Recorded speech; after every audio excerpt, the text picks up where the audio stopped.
Сәлеметсіздер ме, балалар? 4-ші сынып математика номер 3-ші сабақ. Менің аты-жөнім Идрисова Альмира Серікқызы. Бүгінгі сабағымыздың тақырыбы көп таңбалы сандар, сандардың реті. Сабақтың мақсаты миллион көлеміндегі сандармен танысу, көп таңбалы сандарды оқуды, жазуды және салыстыруды үйрену. Сандарды оқы. Біз білеміз, бірінші класста бұл бірліктер класы. Бірліктер, ондықтар және жүздіктер бар. Екінші класста мыңдар класында бірлік мыңдар, ондық мыңдар және жүздік мыңдар бар. Үшінші класста миллиондар класында бірлік миллиондар, ондық миллиондар және жүздік миллиондар бар. Ендеше сандарды оқып көрейік. 5107, 45008, 345060, 360289, 1 миллион. Есінде сақта. Әрбір класста 3 разрядтан бар. Әр класс бойынша разрядтардың атауы ұқсас. Бірліктер, ондықтар, жүздіктер. Бірліктер класында санау бірліктермен, мыңдар класында мыңдармен, миллиондар класында миллиондармен жүргізіледі. Есімізде сақтайық. Көп таңбалы сандарды жоғарғы разрядынан бастап салыстырады. Сандарды салыстырып көрейік.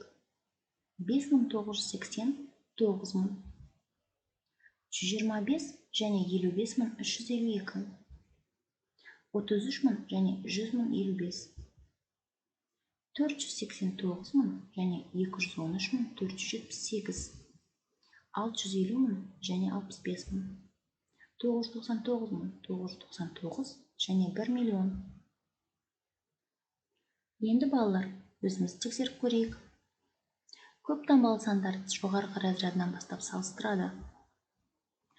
5980 және 9000. 5 9-дан кіші болғандықтан 9000 үлкен болады. 125 және 55352. Әрине 55352 үлкен болады. 33000 және 100055. 3 және 10. 10 үлкен болғандықтан 100055 үлкен болады. 489000 және 213000. 4 2-ден үлкен болғандықтан 489000 саны үлкен болады.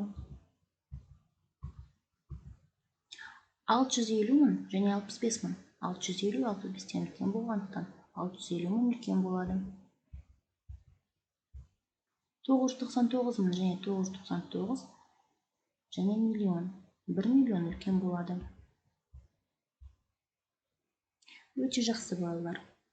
Көп таңбалы сандарды дұрыс жазу үшін бірінші жоғары класстың бірліктер санын жазамыз, келесі класстың бірліктер санын жазамыз және ыңғайлы болу үшін әр 3 цифрдан оңнан солға қарай санап арасын ажыратамыз.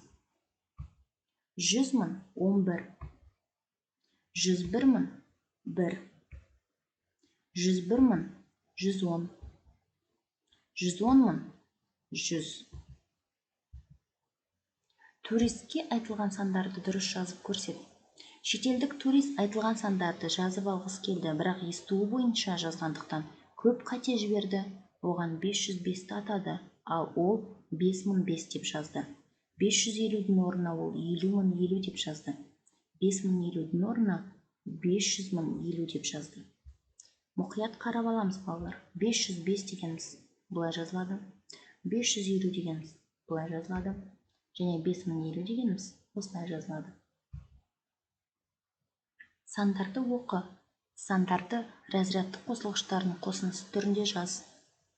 Қазақстанның солтүстігі мен батысында Ресеймен 7591 км, шығысында Қытаймен 1782 км, оңтүстігінде Қырғызстанмен 1241 км, Өзбекстанмен 2354 км және Түркменстанмен 426 км ортақ шекарасы бар. Еліміздің құрлықтағы шекарасының жалпы ұзындығын тап. Ендеше балалар, барлық шекараны тізіп жазып аламыз. Оларды разрядтық қосылғыштардың қосындысы түрінде жазамыз. 7000 қосу 500 қосу 90 қосу 1. 1782 1000 қосу 700 қосу 80 қосу 2. 1241 1000 қосу 200 қосу 40 қосу 1. 2354 2000 қосу 300 қосу 50 қосу 4. 426 400 қосу 20 қосу 6. Енді барлық сандарды қосамыз. 13394 километр. Оны разрядтық қосылғыштардың қосындысы түрінде жіктесек, 10000 қосу 3000 қосу 300 қосу 90 қосу 4.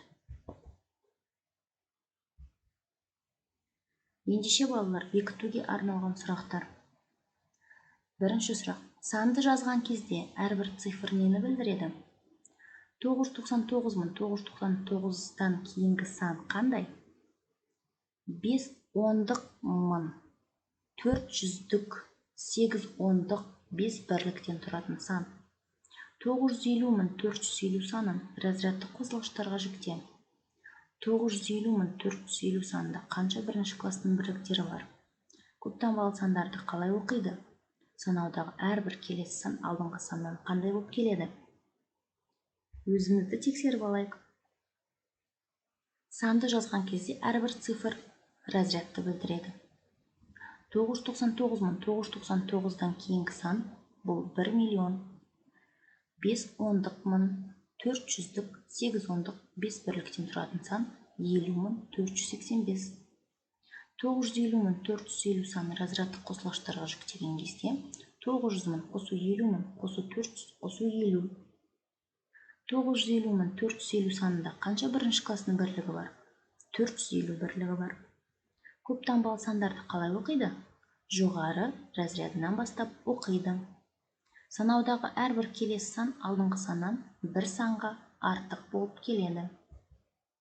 Өте жақсы балалар. Ендеше бүгінгі сабақта біз көптанбалы сандарды оқып, жазып, салыстыра алдық. Ендеше өзімізді бағалап жіберейік. Бірінші жұлдызша. Өте жақсы түсіндім, мен үшін қызықты болды. Екінші жұлдызша, мен сабақты жақсы түсіндім. Және үшінші жұлдызша, тақырып бойынша әлі де ізденуім керек. Тыңдағандарыңыз үшін көп рахмет. Сау болыңыздар.